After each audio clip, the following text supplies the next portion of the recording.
Hai adik-adik, berjumpa dengan saya di channel Rumah Cerdas Online. Hari ini saya akan menjelaskan mata pelajaran matematika kelas 5 SD atau MI bab 2 materi perbandingan dan skala bagian kedua. Materi perbandingan dan skala bagian kedua yang pertama tentang volume. Satuan volume. Nah, ini merupakan satuan dari volume adik-adik. Ini kilometer kubik, ini hektometer kubik, dekameter kubik, meter kubik, desimeter kubik, ini sama dengan liter. Sentimeter kubik sama dengan cc, sama dengan mili. Lalu yang terakhir milimeter kubik. Nah, di sini ada tanda pandah turun nih. Artinya, setiap turun satu tangga dikalikan 1000. Jadi misal nih, kilometer kubik ke hektometer kubik. Nah, itu dikalikan 1000 adik-adik. Lalu di sini ada tanda panah naik nih. Artinya setiap naik satu tangga dibagi 1000. Misal, milimeter kubik ke sentimeter kubik. Nah, itu dibagi adik-adik, dibagi 1000. Paham? Atau kita langsung ke contoh ya. Contoh nih, 1 meter kubik sama dengan titik-titik sentimeter kubik. Nah, kalian lihat nih di tangga. Di sini kan meter kubik ya, lalu ditanyakan kalau ke sentimeter kubik itu berapa. Nah, dari satuan meter kubik ini ke sentimeter kubik turun 2 tangga. Dihitung ya, 1, 2. Nah, benar ya adik-adik turun 2 tangga. Karena turun 2 tangga, maka 1 meter kubik sama dengan 1 dikalikan, kalau turun dikalikan kan ya, dikalikan 1000. Karena di sini turun 2 tangga, berarti 1000-nya dikalikan ada sebanyak 2. 1 dikalikan 1000, dikalikan 1000, hasilnya 1 juta sentimeter kubik. Jadi 1 meter kubik itu sama dengan 1 juta sentimeter kubik. Paham? Contoh yang kedua ya, 200 mili sama dengan titik-titik meter kubik. Nah, kalian lihat nih, di sini nih, ini mili. Mili sama saja dengan sentimeter kubik. Karena 1 mili sama dengan 1 sentimeter kubik, dan satuan sentimeter kubik ke meter kubik, sentimeter kubik ke meter kubik naik 2 tangga, hitung ya, 1, 2. Wah, ternyata benar nih adik-adik, naik 2 tangga. Berarti 200 mili kan sama dengan 200 cm kubik nih ya. Karena naik artinya dibagi ya. Dibagi dengan 200, dibagi dengan 1000, dikalikan 1000. Sama dengan, nah di sini nolnya sama-sama dicoret adik-adik. Makanya di sini tinggal 2/10 dikalikan 1000. Berarti kan 2 dibagi 10.000. Hasilnya yaitu 0,0002 meter kubik. Gimana adik-adik? Mudah kan ya? Materi selanjutnya yang kedua yaitu ada debit.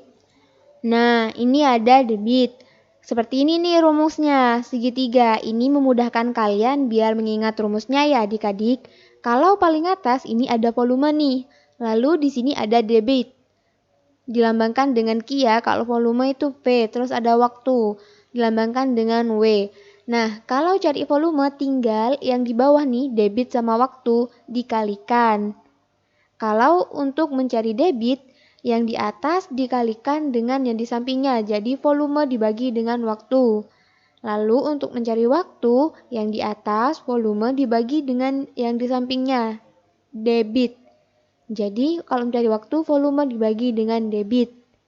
Gimana? Mudah kan ya diingat rumusnya ya? Kita langsung ke contoh soal ya. Ibu mengisi air ke dalam ember sebanyak 480 cm kubik selama 8 detik. Berapa cm kubik per detik debit air yang keluar? Nah, yang ditanya ini debitnya ya. Berarti kalau yang ditanya debit, rumusnya apa adik-adik? Iya benar, volume dibagi waktu ya, yang di atas dibagi dengan yang di sampingnya. Nah, jawab. Di sini kan volumenya diketahui 480 ya, 480 cm kubik.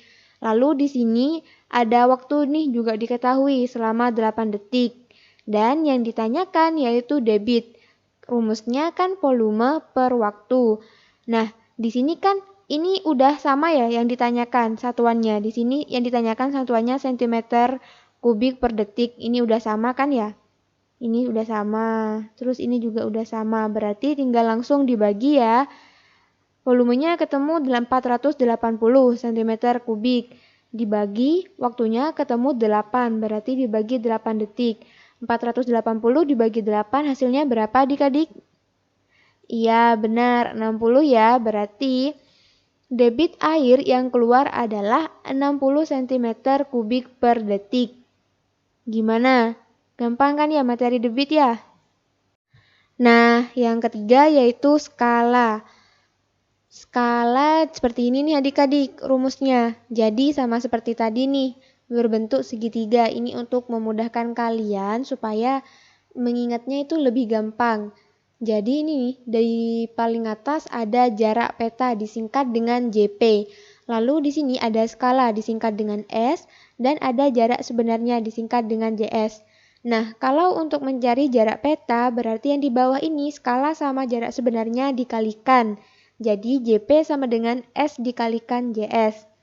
Lalu kalau untuk mencari skala, berarti yang di atas jarak peta JP dibagi dengan jarak sebenarnya di sampingnya JS. Dan kalau untuk mencari JS, berarti yang di atas jarak peta dibagi dengan yang di sampingnya skala. JS sama dengan JP per S. Gitu adik-adik. Biar kalian itu lebih mudah mengingat. Sekarang kita langsung ke contoh soal ya. Jarak rumah Andi dan Karim 40 meter. Jarak antara rumah Andi dan Karim pada peta 40 cm. Skala peta tersebut adalah... Nah, jadi yang ditanya nih skala. Berarti kalau rumus skala gimana adik-adik? Ya, benar ya. Berarti jarak peta dibagi dengan jarak sebenarnya. Nah, terlebih dulu kalian tulis nih apa aja yang diketahui di sini. Ada jarak peta ya, yaitu 40 cm. Lalu ada jarak sebenarnya JS sama dengan 40 meter. Nah, ini karena di sini yang ditanyakan skala, berarti satuannya itu nanti cm adik-adik. Sedangkan di sini kan jarak sebenarnya masih bentuk meter ya, berarti dirubah dulu ke cm. Meter ke cm, turun apa naik? Iya, benar, turun ya. Turun berapa adik-adik? Benar sekali, turun 2. Jadi ini 40 karena turun berarti dikalikan kan ya. Karena turun 2 dikalikan 100. 40 dikalikan 100 hasilnya 4000 cm. Gitu adik-adik. Di sini kan udah enak nih sama-sama senti satuannya. Berarti langsung dimasukkan ke rumus. Skala sama dengan jarak peta dibagi dengan jarak sebenarnya. Jarak petanya ketemu 40 cm. Terus jarak sebenarnya ketemu 4000 cm. 40 dibagi dengan 4000 hasilnya 1/100. Jadi skala denah tersebut adalah 1. Ini dibacanya bukan dibagi ya, tapi 1/100. Jadi skalanya itu 1/100. Begitu adik-adik.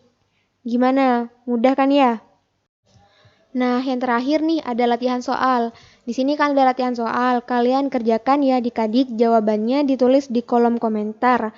Lalu jika kalian merasa kurang dengan soal-soal ini, kalian bisa follow Instagram di bawah. Nah, di situ ada banyak soal-soal tentang materi ini beserta jawaban dan nilainya. Jadi kalian bisa mengkoreksi nih salahnya kalian itu di mana. Dan untuk pelajaran hari ini cukup sampai di sini ya adik-adik. Semoga kalian paham dengan apa yang telah dijelaskan. Sampai jumpa.